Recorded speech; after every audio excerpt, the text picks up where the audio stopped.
প্রিয় দর্শক, আসসালামু আলাইকুম। সবাইকে স্বাগত আমার আজকের এপিসোডে। আমি আজকে পুঁইশাক দিয়ে আপনাদেরকে খুব মজার একটা রেসিপি তৈরি করে দেখাবো। আশা করি রেসিপিটি আপনাদের ভালো লাগবে। একটা প্যানে আমি 2 টেবিল চামচের মতো সয়াবিন তেল দিয়ে এর মধ্যে দিয়ে দিচ্ছি টুকরো করে রাখা মিডিয়াম সাইজের একটা গোল আলু।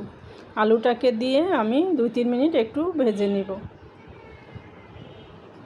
এখানে আমি নিয়েছি 2 কাপের মতো মিষ্টি কুমড়া, টুকরো করে কেটে নিয়েছি। এইগুলোকে দিয়ে আরও 2-3 মিনিট আমি ভালো করে ভেজে নিব।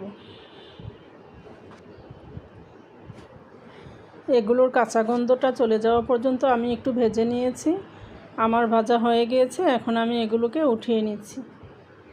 এখানে আমি আরও দিয়ে দিচ্ছি 1/4 কাপের মতো সয়াবিন তেল দিয়ে এখানে আমি দিয়ে দিচ্ছি 2 টেবিল চামচ পেঁয়াজ বাটা। আপনারা চাইলে এখানে পেঁয়াজ কুচি দিয়েও রান্নাটা করে নিতে পারেন। এখানে আমি পেঁয়াজ বাটা ভালো করে একটু কষিয়ে নিচ্ছি। তার সাথে দিয়ে দিচ্ছি আধা চা চামচ রসুন বাটা। সব কিছুকে একসাথে ভালো করে নেড়েচেড়ে 2-3 মিনিট আমি কষিয়ে নিয়েছি। এখন এখানে আমি দিয়ে দিচ্ছি পরিমাণ মতো লবণ, আর দিচ্ছি আধা চা চামচ হলুদের গুঁড়া, আর দিচ্ছি আধা চা চামচ মরিচ গুঁড়া। আমি এখানে মরিচের গুঁড়াটা বেশি দেইনি, আমি পরবর্তীতে আরও কাঁচামরিচ অ্যাড করব। এখানে আমি আধা কাপের মতো কুচু চিংড়ি দিয়ে দিচ্ছি। দিয়ে সব কিছুকে একসাথে ভালো করে নেড়েচেড়ে আমি 2-3 মিনিট একটু কষিয়ে নিব। মাছের কাঁচা গন্ধটা চলে যাওয়া পর্যন্ত আমি মাছগুলোকে একটু নেড়েচেড়ে ভালো করে ভেজে নিয়েছি মশলাটার সাথে। এখন আমি এখানে একটু পানি দিয়ে দিচ্ছি। এখন আমি সব কিছু একসাথে মিশিয়ে নিয়ে আরও 2-3 মিনিট এগুলোকে একটু রান্না করে নিচ্ছি। এখানে আমি পুঁইশাকের ডাঁটিগুলি একটু আগে দিয়ে 3-4 মিনিট একটু কষিয়ে রান্না করে নিব, কারণ ডাঁটিগুলো একটু বেশি শক্ত থাকে। এগুলো একটু আগে সিদ্ধ করে নিব, তা না হলে পাতাটার সাথে সিদ্ধ করতে গেলে পাতাটা একদম কালার চলে যাবে আর দেখতে ভালো লাগবে না, খেতেও ভালো লাগবে না। এখানে আমি এখন 1 আঁটি পুঁইশাক নিয়েছি। এগুলোকে কেটে ভালো করে ধুয়ে এখন আমি এর মধ্যে সবগুলি দিয়ে দিচ্ছি। এখন আমি এগুলোকে ঢেকে দিচ্ছি 3-4 মিনিটের জন্য। ঢাকনাটা উঠিয়ে এখন আমি ভালো করে নেড়েচেড়ে শাকগুলোকে মিশিয়ে নিব। 3-4 মিনিটের বেশি এগুলিকে ঢেকে রাখবো না। এর বেশি ঢেকে রাখলে তাহলে নিচের পাতাগুলি বেশি সিদ্ধ হয়ে যাবে আর কালার চলে যাবে, খেতে ভালো লাগবে না।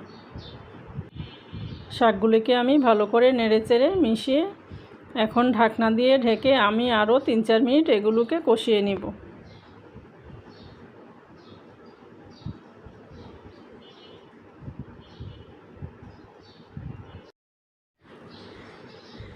শাকগুলো আমার ভালোভাবে কষানো হয়ে গিয়েছে। এখন আমি এর মধ্যে ভেজে রাখা আলু আর মিষ্টি কুমড়াগুলো দিয়ে দিচ্ছি। এখানে আমি 7-8টার মতো কাঁচামরিচ দিয়েছি, আর এখানে 3-4টা দিয়েছি কাঁচা লাল মরিচ, দেখার সৌন্দর্যের জন্য দিয়েছি, দেখতে ভালো লাগবে। এখন আমি সব কিছুকে একসাথে নেড়েচেড়ে মিশিয়ে নিচ্ছি। ঢাকনা দিয়ে ঢেকে আমি এখন আরও 4-5 মিনিট এগুলোকে রান্না করে নিব। চুলার আঁচটা আমি পুরো রান্নাতেই মিডিয়াম আঁচে রান্না করেছি। জালটা বেশি দেওয়া যাবে না, তাহলে পানিটা শুকিয়ে যাবে আর শাকগুলি সেদ্ধ হবে না। আমি এখানে কোনো এক্সট্রা পানি দেইনি, শাকের যেই পানি উঠেছে ওই পানিটা দিয়েই আমি রান্নাটা করেছি। সব কিছু আমার ভালোভাবে সিদ্ধ হয়ে গিয়েছে। এখন আমি এখানে দিয়ে দিচ্ছি আধা চা চামচ ধনে গুঁড়া। এখানে আমি আর কোনো মশলা দিব না, বেশি মশলা দিলে এগুলো খেতে ভালো লাগবে না। এখন আমি নেড়েচেড়ে মিশিয়ে নিচ্ছি আর আপনাদেরকে পরিবেশন করে দেখিয়ে দিচ্ছি।